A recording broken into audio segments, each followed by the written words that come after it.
We are back, people. We are so back. How y'all doing? I missed y'all. I've missed One Piece. I can't tell you how much I've missed this shit. And I was so excited to read this next chapter. As we continue to dive into Brooks' story, and we get this cover art.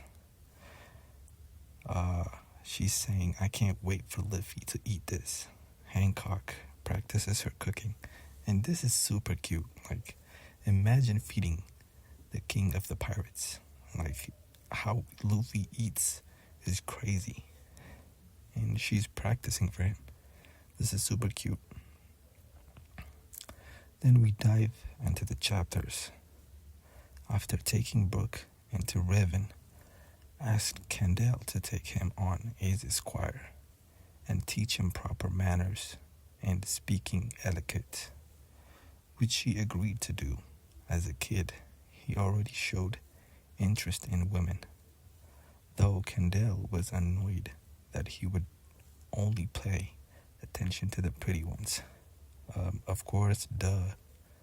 Even more so when he asked them for their panties. So this issue was with him from childhood. This is crazy. Then, of course, Brooks stated Candale was the prettiest of them all, but Candale remained to address her with her fixed signs he was her squire. Despite that, Candale grew fond of Brook over time, agreeing to let him wear a convoy uniform instead of a school uniform, so he would not feel confined, and personally trained him in swordsmanship. One day Brook asked Candale if there was a man she was in love with, and though she confirmed there was, she said man was away out of her league, but that was why she trained so hard with the sword so she could stay by his side. Brook asked if he was the man she was talking about, but she flat out said, nope, not him. This was a rejection from childhood, bruh. This is crazy. Brook then asked if she wore men's underwear, since she dressed more like a man, but she assured him she was wearing ladies' underwear. We know why he did this. My boy smart, trying to gaslight her, to which he asked her to show him in a polite manner, only to be beaten, with Candale saying she needed to beat some proper manners into him. Since strength and eloquence were equally important, and Brook promised to do better. Flashing forward, Brook told Shuri that he considered Candale a shining star of Asperia, and that reminded him that only day a world noble showed up on the shore of the kingdom. And after they left, Candale was left bedridden from fugment because of their arrogant behavior. During the time she was recuperating, everyone in the kingdom had gloomy expressions. Fortunately, after the Reverend ascended to the throne and took Candale as his queen, and then sometime after that, Shuri was born, which only served to brighten the moods of citizens to the utmost peak. Brook realized he had gone off track and told Shuri that because her parents, this nigga imprinted a trauma. I misread panties as parents. This is crazy. Her parents saved him. He would gladly give his life for them.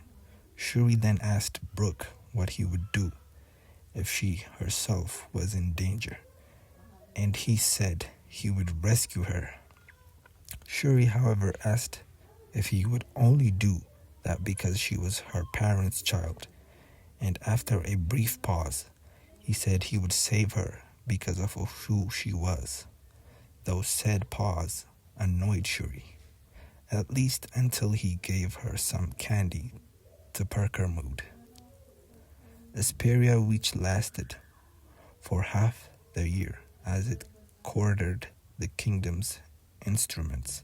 Eventually, the mist turned into a smog, which made people sick, and the kingdom lost its ability to sign and play music. The smug ended up claiming several lives as well. Among them was Candel. This beautiful chick died. Oda, why are you doing us like this, man? Another baddie passed away, whose passing devastated everyone. Even worse, without music, the kingdom could not longer afford to pay the heavenly tribute to the world nobles, which left Revan rather stressed. Still, Brook and Shuri continued to train and grow stronger.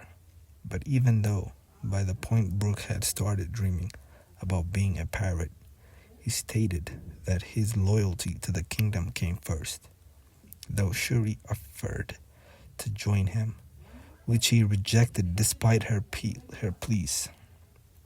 Eventually, Asperia went to war with the world government, the reason being that because they could no longer pay the tribute, the world nobles demanded 1,000 slaves as compensation, which Revan obviously refused, as he knew such a fate was worse than death. All the citizens started panicking that they would all die, but Brook tried to lift their spirits with music, which worked.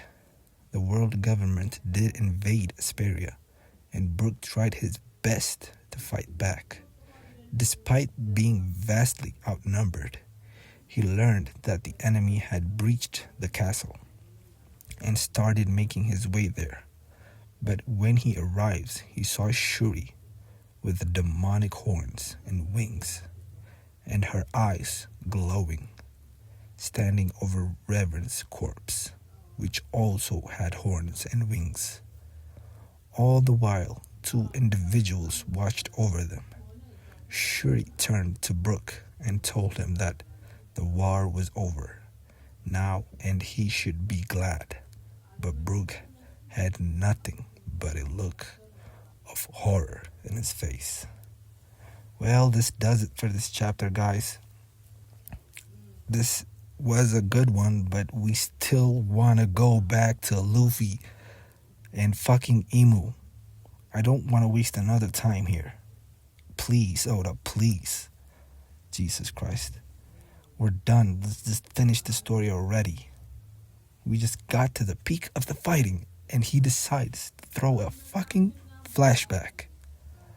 But as always, it's still One Piece. It's still great. The story, the backflashes are still great.